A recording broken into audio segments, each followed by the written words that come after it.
This episode of Author Stories is brought to you by the Writing Mastery Academy. Founded by Jessica Brody, author of the best-selling plotting guide, Save the Cat Writes a Novel. The Writing Mastery Academy features online, on-demand writing courses, including the official Save the Cat Writes a Novel companion course, novel fast drafting, crafting dynamic characters, and productivity hacks for writers, to name just a few, plus monthly live webinars on various writing topics. Go to jessicabrody.com/Hank to learn more and get your first month of unlimited access to all the content for just $6. That's right, just $6. jessicabrody.com/Hank.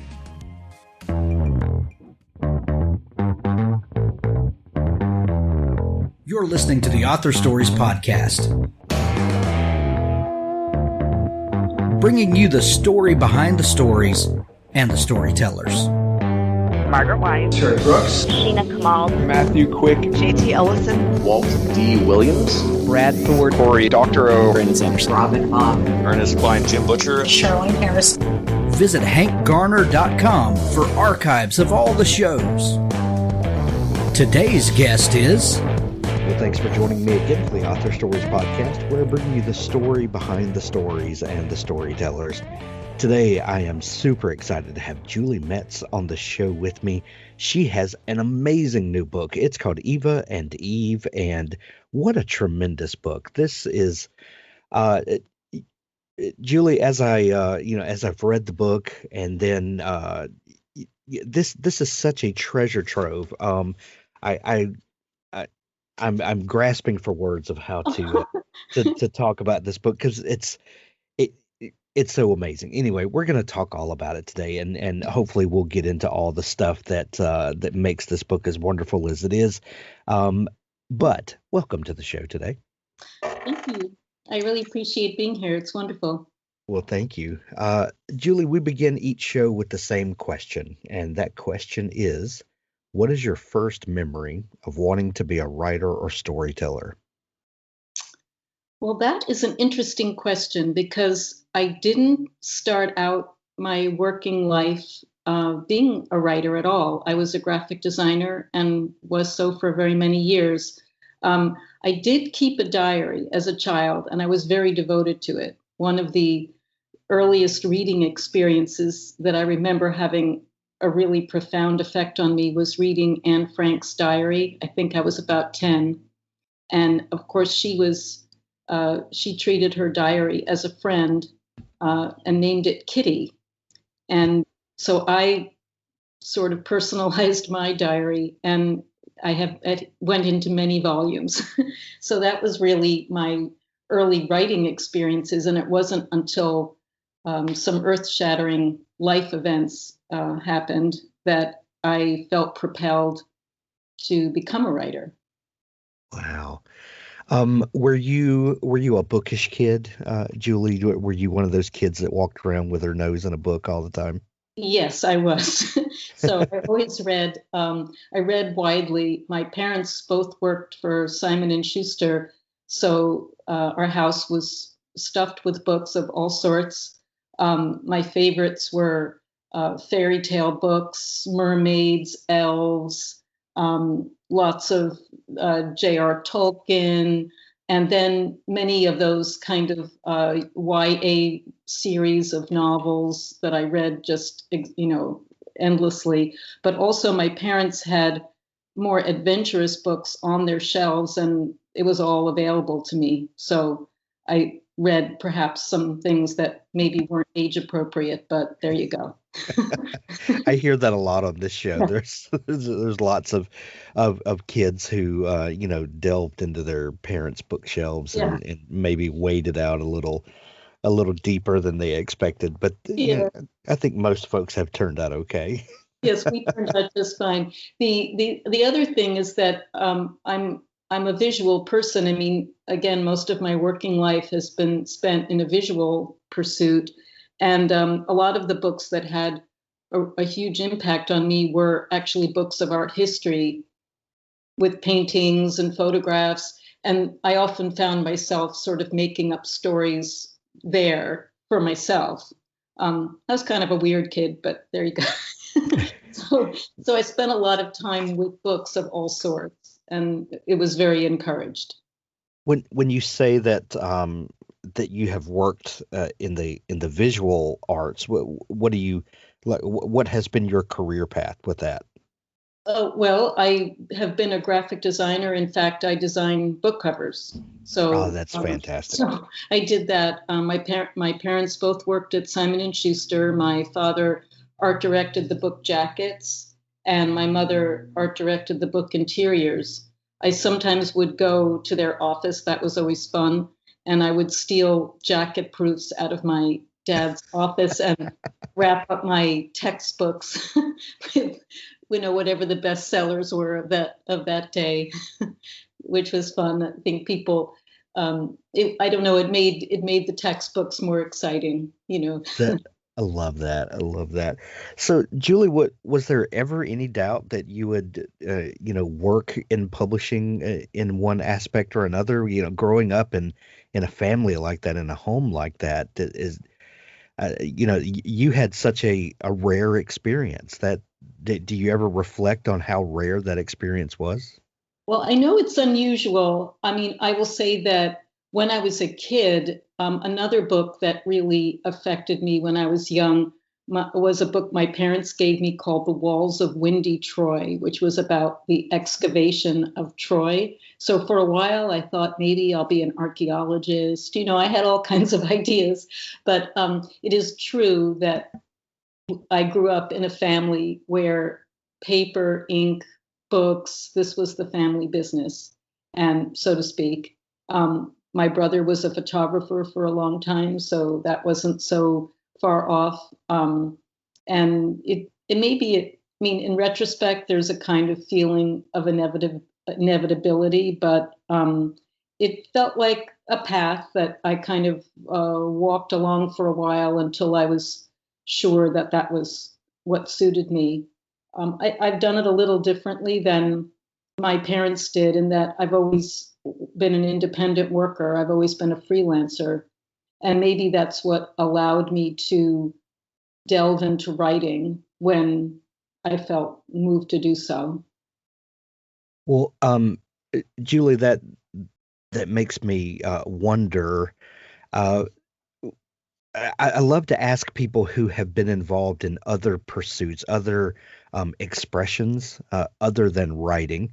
Some people it's acting, some people it's directing or writing screenplays, some people it's visual arts, some people it's singing or dancing. But do you feel like your work in the visual arts has informed your writing? Do you feel like there are any shared tools or experiences that working in this other medium, which seems completely disconnected, even though we know it's not, but on the surface it seems disconnected from painting with words.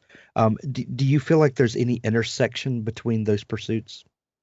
Well, I do, because I think that with a visual medium, you're trying to convey an emotion with the materials that you have.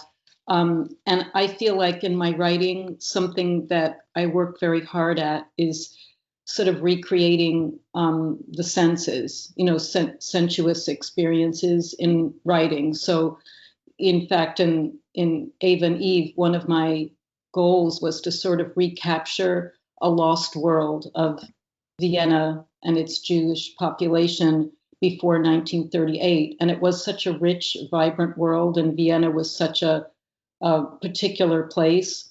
So I kind of wanted everything, the smells, the food, the coffee houses, I wanted to recapture all that.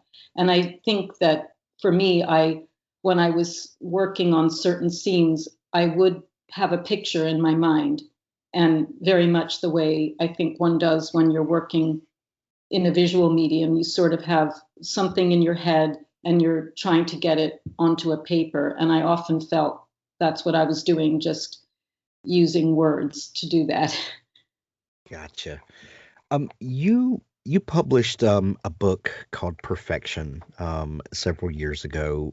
What was the impetus for that book? What was it that happened in your life that brought brought about this story that you needed to tell? Well, I was in my early 40s at the time, and I was married, and I had a young daughter, and my husband died very suddenly, just on a Wednesday afternoon in January. And that event was pretty, was cataclysmic enough. But Sure. then what happened is about 6.5 or so months later, I discovered through friends that my husband, in fact, had an alternate life that had nothing to do with me, and had been involved, in fact, with a number of other women.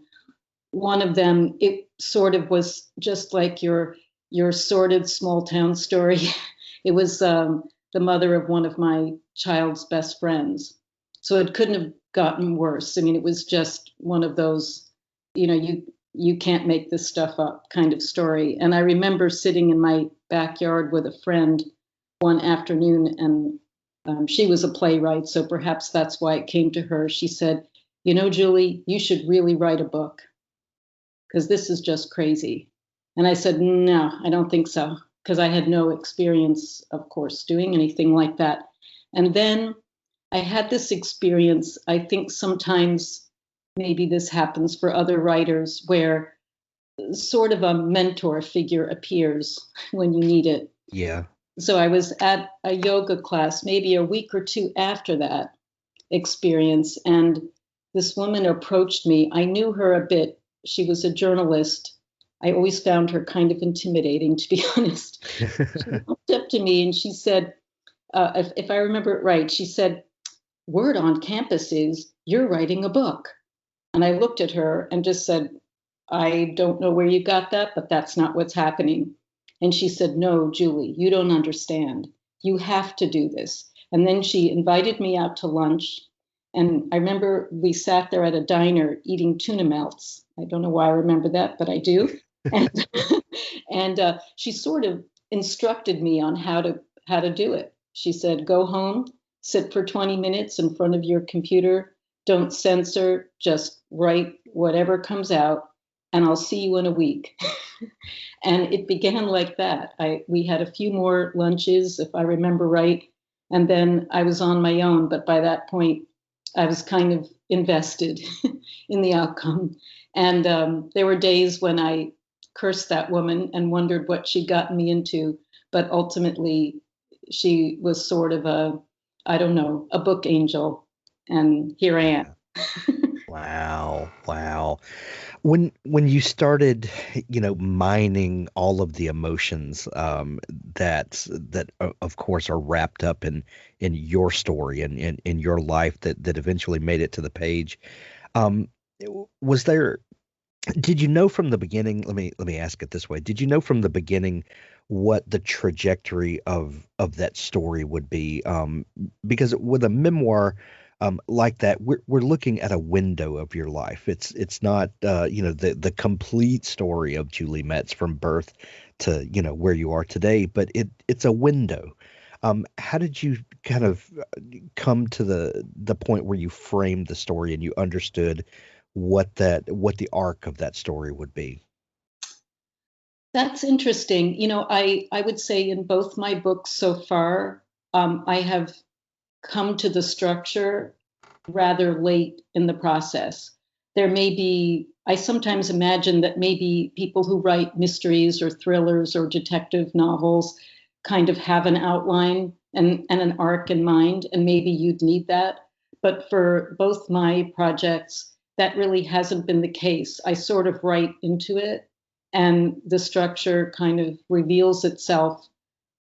Sometimes it happens in sort of that dark night of the soul of the writing experience, where you just are convinced you're never going to make sense of it, and then there is finally a eureka moment. I believe in patience, so I try to, on frustrating days, I just try to remind myself that the solution will appear if I just keep the doors open and don't allow, don't sort of force things, but just wait for the right time for that to all appear. Sure. authors, I have a fantastic new service to tell you about. It's called PubSite. PubSite is a service to help you build your very own website, your home on the web, where you can promote your work and give your fans a place to connect with you. PubSite is a website platform that allows every author, regardless of budget, to have a great-looking professional website developed by the book marketing professionals at FSB Associates. PubSite is the new, easy-to-use DIY website builder developed specifically for books and authors. Whether you're an author of one book or 20, or a small publisher, PubSite allows you to build, design, and most importantly, update your website pain-free.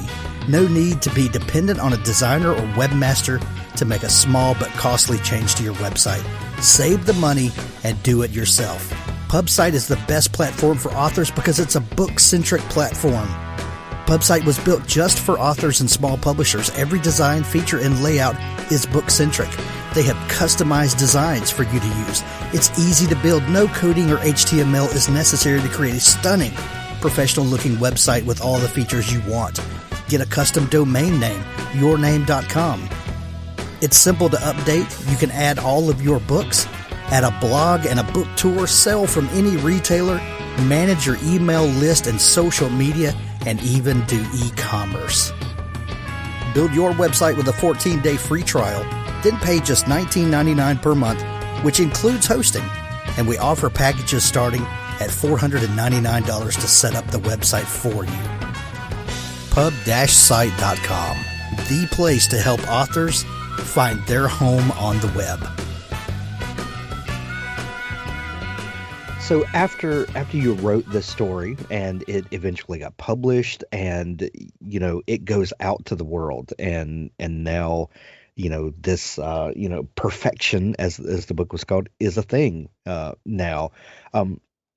And then, now we're here today talking about Ava and Eve, your new book, but there was a period of time between those two books. When you published that first book, Perfection, did you think, okay, well, this is a story that I needed to tell. Maybe it'll help someone. My story will connect with an audience, and then you think, okay, I've done that.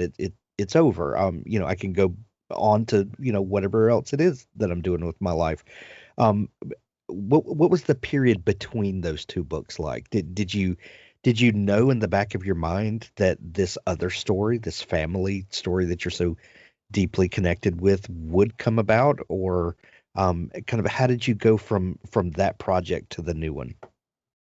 Well, actually, the sort of inciting incident of this new book was that my mom passed away, and that happened actually before Perfection came out. So in a way, I started investigating what would become this book while I was still working on Perfection and finishing that and getting it ready for publication.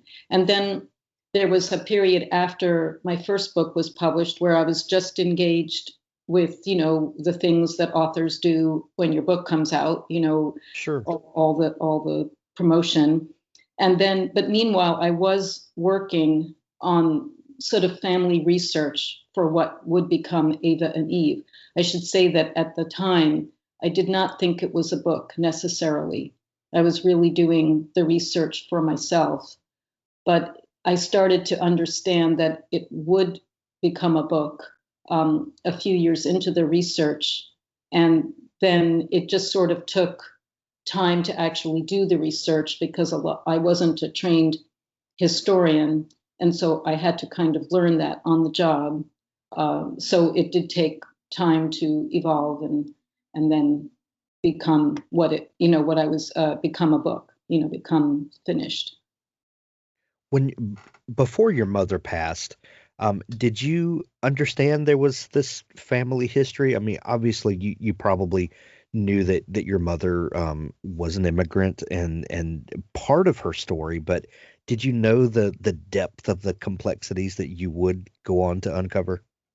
Well, I didn't really. I mean, I think a lot of second generation, children of Holocaust survivors, I hear this story a lot, that there were very few stories told. They were told maybe always in the same way. and you sort of understood there was a limit to how much you would get to hear.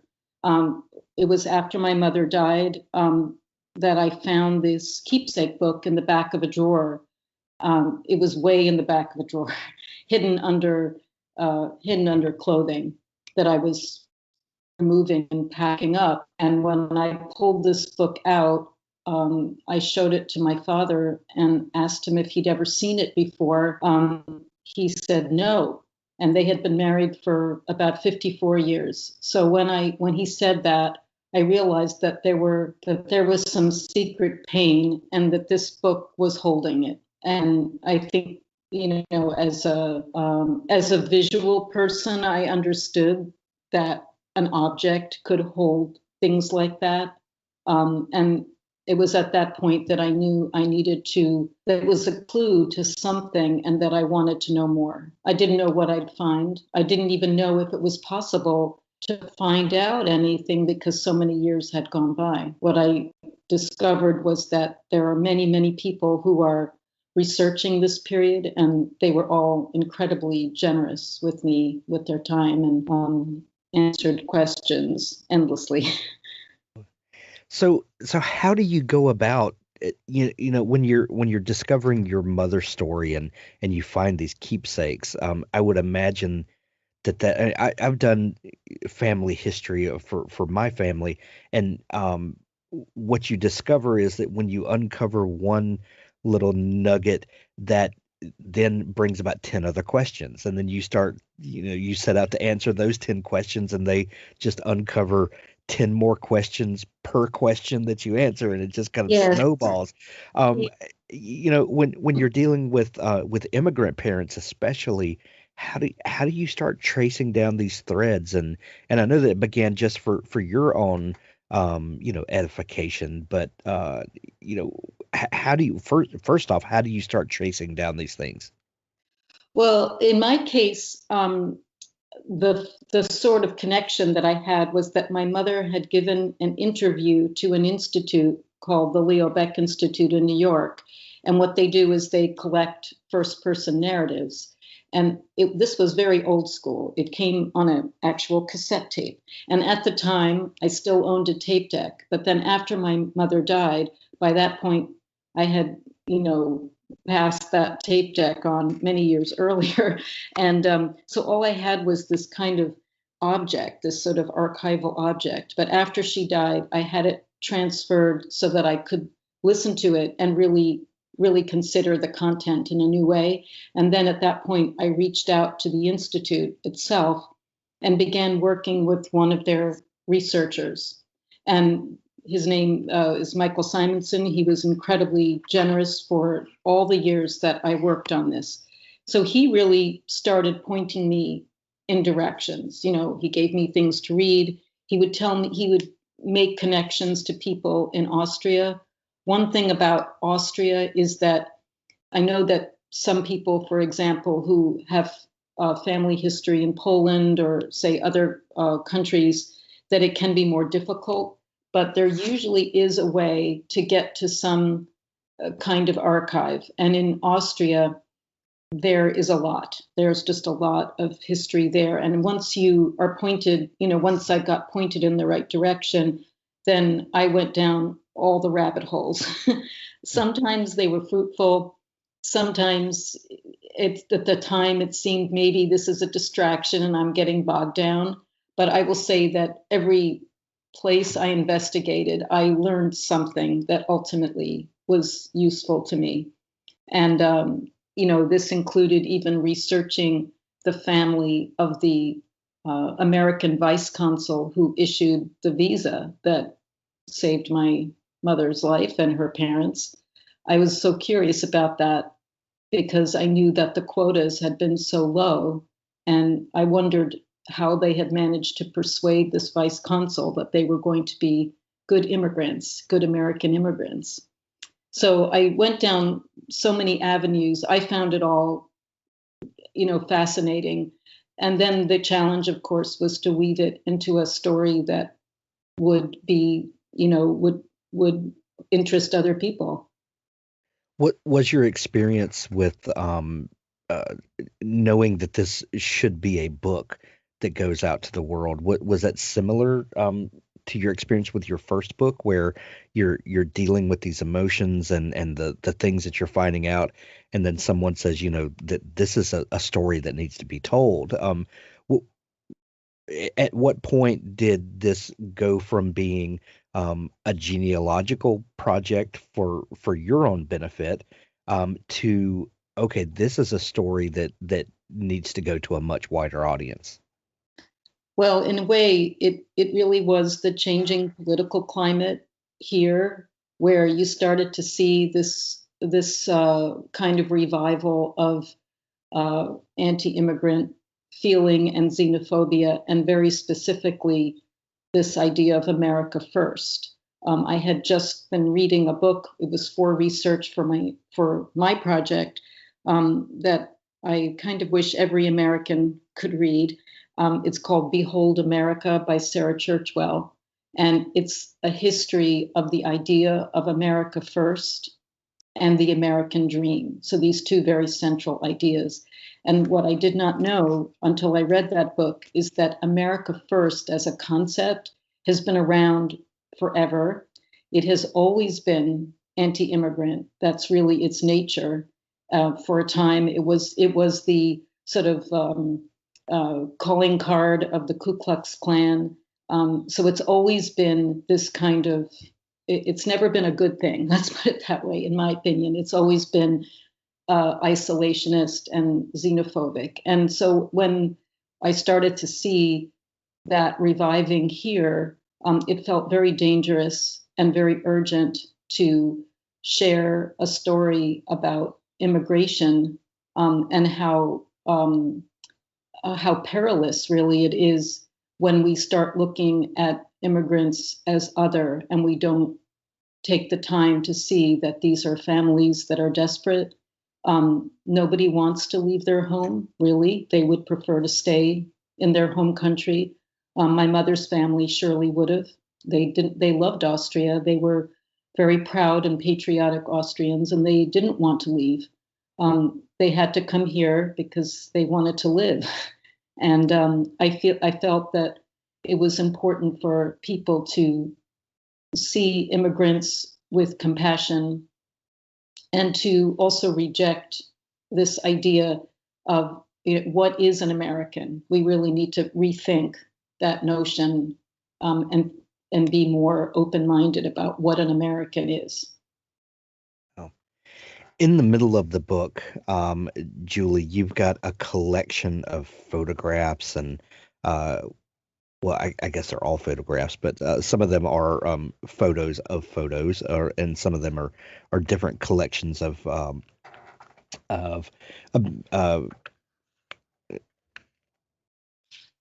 excuse me, my mic was cutting out there. It's a collection of keepsakes and photos in the book.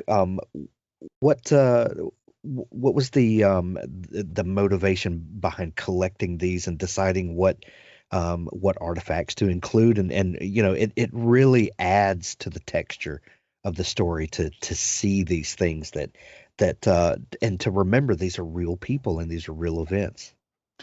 Yeah, the photo collection, it has always been a very emotional experience for me. This was a family, they came to the United States with 2 trunks. That was all they were allowed to bring.